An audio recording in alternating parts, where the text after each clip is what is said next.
Diki, hivi unaona Kenga ni kweli atakuja kunioa mimi?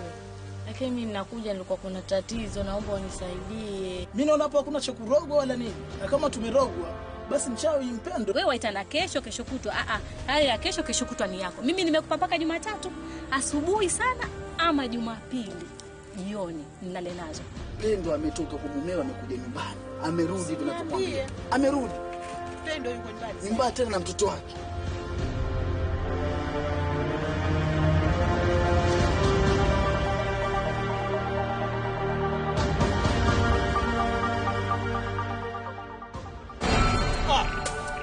Shangazi, sasa wewe unione. Naomba unisaidie na shilingi 300 kisha nikipata nitakurudishia. Mtamzima. Watu wanajua nani.